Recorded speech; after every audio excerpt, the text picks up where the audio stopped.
3 years ago, NASA studied more than 3,000 air traffic controllers to see how often they fall asleep on the job. The controllers wore wrist devices to measure their snoozing. Well, the results were eye-opening, which may be why the report has never seen the light of day until now. Transportation correspondent Kris Van Cleave has NASA's wake-up call.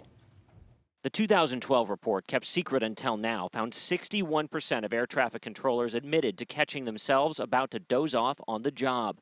Nearly 1 in 5 told NASA researchers they'd experienced what amounts to a close call while directing air traffic within the previous 12 months. More than half felt their fatigue was a factor. The report followed a 2006 accident in Lexington, Kentucky, where 49 people died when a Comair commuter plane crashed after taking off from the wrong runway. The National Transportation Safety Board considered air traffic controller fatigue as a factor.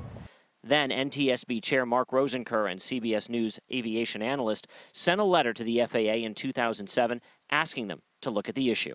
I'm curious to know why the FAA, after getting a good study by NASA, which offered 17 recommendations to help prevent the fatigue issues that they're being plagued with right now, why that hadn't been made public and why they have not told us how many of these 17 recommendations they implemented. This memo, dated last year, said the FAA did not accept the NASA report because the agency questioned the study's approach and findings.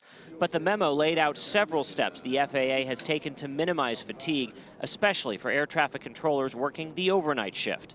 In 2011, a controller working around midnight at Washington's Reagan National Airport fell asleep, forcing 2 airliners to essentially land themselves. So you're aware there's that one aircraft going to DCA.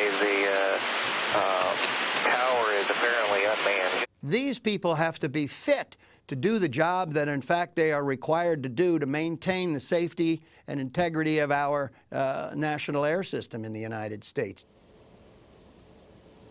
The union representing air traffic controllers says it believes real progress has been made on the fatigue issue since this report was written. Scott, the FAA says it had always planned to make this report public, and it too believes progress has been made. Kris Van Cleave for us tonight. Kris, thank you.